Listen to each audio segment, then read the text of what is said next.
Bonjour à tous, bonjour les amis, on accueille Vincent aujourd'hui. Vincent, comment ça va? Ça va bien, merci et toi, Marc? Ça va. Ça fait longtemps que tu n'es pas passé sur la chaîne, donc Quelques semaines, quelques semaines.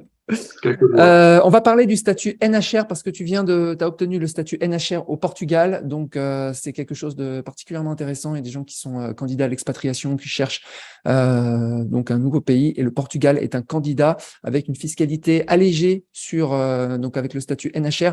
On va voir ce que c'est que le statut NHR dans un premier temps, et dans un deuxième temps, on va voir un petit peu comment l'obtenir, les différentes étapes qui ont fait que tu as pu l'obtenir. Alors, statut NHR, est-ce que tu peux nous rappeler ce que c'est? Oui, alors c'est un statut fiscal qui a été lancé en 2009 par le Portugal, qui permet en fait pour les étrangers venant s'installer d'avoir une fiscalité avantageuse. Et l'acronyme signifie résident non habituel, RNH en français. Fiscalité avantageuse, donnons les détails tout de suite, parce que je pense que les gens, voilà, c'est ça qu'ils viennent chercher. Alors, freelance, 20% d'imposition maximum, et tout ce qui est investissement extérieur, dividendes, royalties, etc., 0%. Voilà, c'est ça. Donc moi, ce que j'avais lu, c'est exactement ça. C'est les revenus de source portugaise et les revenus du travail en tant qu'indépendant, c'est 20% max. Voilà. Voilà. Et tout ce qui est revenu de source étrangère, donc ma compréhension, c'est tout ce qui est dividendes, crowdfunding, français, ce genre de choses. Là, c'est taxé à zéro, c'est ça? C'est ça. Voilà. Pendant 10 ans consécutifs. Oui, disons max. Ok, bah écoute, je pense que c'est clair. Je rajoute plusieurs éléments. Pas de double imposition. On reste dans l'Union européenne, donc on est en zone blanche. Pas d'impôt sur la fortune aussi au Portugal, donc il y a pas de loup caché sur ce statut NHR, qui est un petit peu comment dire, une aubaine en Europe. Il y a pas je trouve pas d'équivalent. En fait, en tout cas dans les pays d'Europe du Sud, toi qui as un peu regardé tous les pays, c'est un peu un statut Euh, unique. j'avais vu l'Espagne, il y a une espèce de loi Beckham, mais j'ai pas creusé. Je sais pas si tu l'as vu aussi, mais on va pas J'ai rentrer su- dans le j'ai- détail. j'ai surtout vu un peu sur la fortune en Espagne. Et je peux dire, celui-là, j'ai surtout parlé à beaucoup de comptables et impossible à contourner. Non, honnêtement, franchement, donc, ok, donc ça, c'est top. Donc, toi, aujourd'hui, tu es NHR, Oui, ok? Tu es, en fait, tu es indépendant, c'est-à-dire que tu as un statut de self-employed. Tu n'as pas monté ta société, il n'y a même pas besoin de monter sa société. non, c'est ça. Pour l'instant, j'ai encore mon statut salarié, mais pas besoin de monter sa société, hein. Juste Pas venir besoin. ici et commencer les Voilà. démarches. Juste venir aussi et de faire les démarches pour devenir NHR parce que tout le monde ne peut pas devenir NHR. Il y a quand même des conditions, il y a tout un process à mettre en place. On va parler un petit peu du process.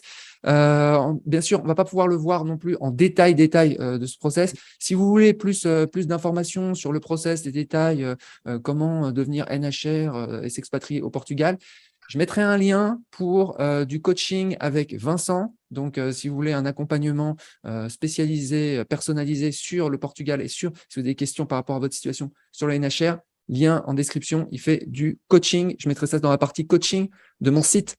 OK, alors le process, est-ce que tu peux détailler les grandes étapes du process entre je suis en France et je vais au Portugal pour avoir mon statut NHR? Comment ça se Oui, passe? alors, première étape, déménagement. Vous profitez de vos 3 mois libres qui sont valables comme dans la plupart des pays européens.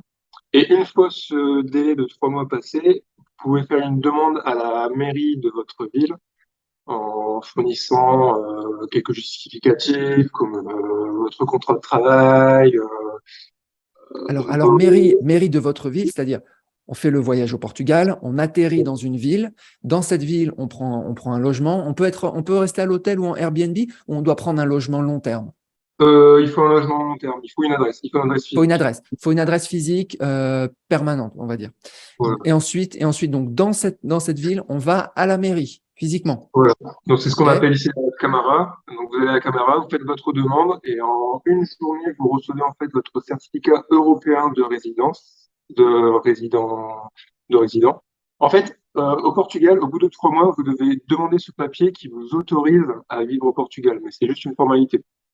Oui, alors ça, c'est un point important, c'est qu'on pense que dans l'Union européenne, on peut aller se balader n'importe où. C'est vrai qu'il y a libre circulation, mais quand on arrive dans un pays, alors, normalement, il y a des obligations à partir d'un certain temps, ça peut être 3 mois ou 6 mois, il faut aller s'enregistrer. De toute façon, pour être dans les clous, il faut s'enregistrer comme résident parce qu'on peut pas, sinon on n'est pas censé rester des années et des années sans s'enregistrer. Donc en fait, au Portugal, c'est à partir de 3 mois, il faut aller à la mairie pour s'enregistrer comme résident, pour dire que voilà, je suis là. Et c'est à ce moment-là que tu fais aussi la demande de NHR, c'est ça?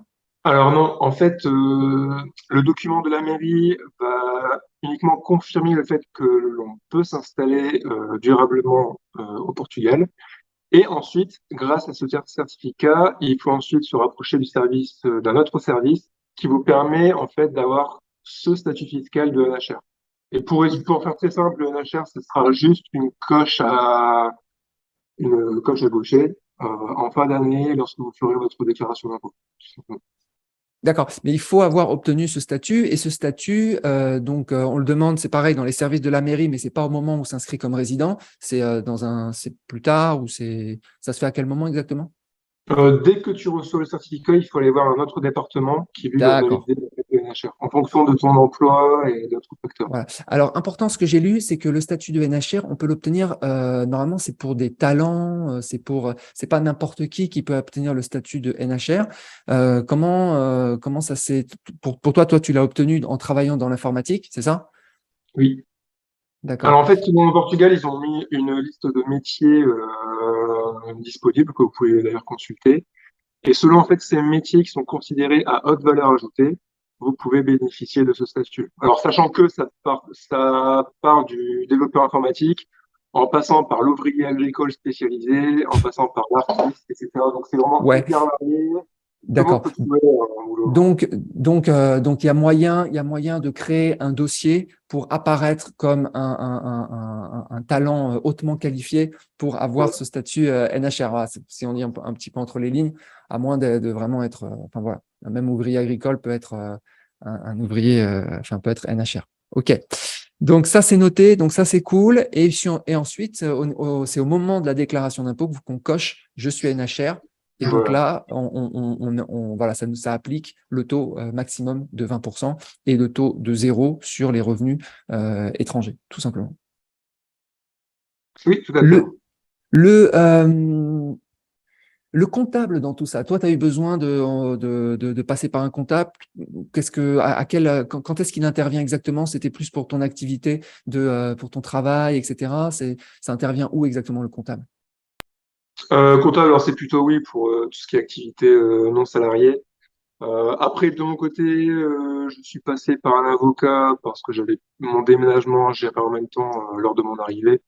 Donc Ouais. j'ai plutôt un peu délégué cette tâche-là, mais au final, quand j'ai vu ce qu'il faisait, je peux le faire moi-même. Donc, Ouais, c'est ça. Je pense que toi, t'avais pas bénéficié d'un conseil, d'un accompagnement, d'un coaching. Tu t'es dit, je vais faire les trucs dans les clous. En plus, c'était, je crois, ta première expatriation.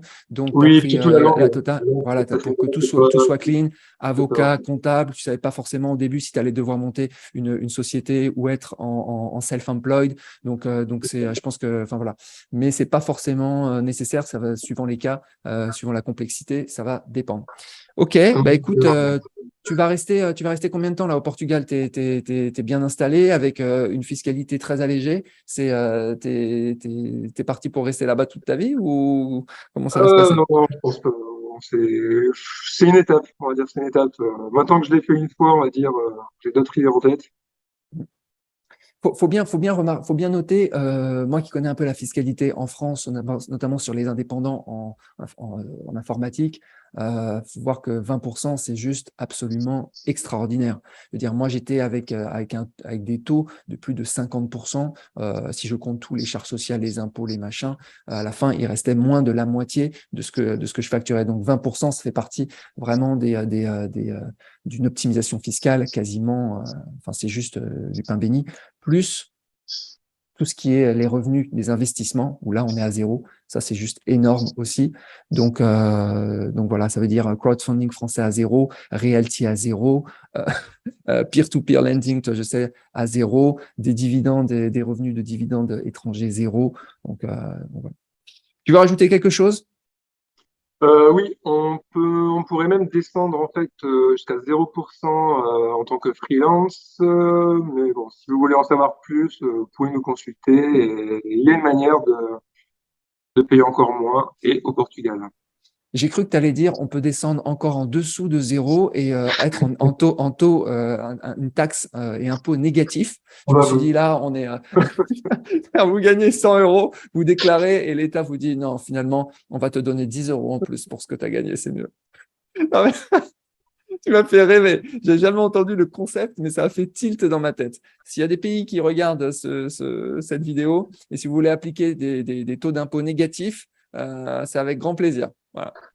Ok, bah écoute, merci Vincent. S'il y a des questions, vous mettez en commentaire. Vous pouvez venir sur le club aussi, vous discuter avec Vincent sur le club ou en direct. Il est sur Telegram.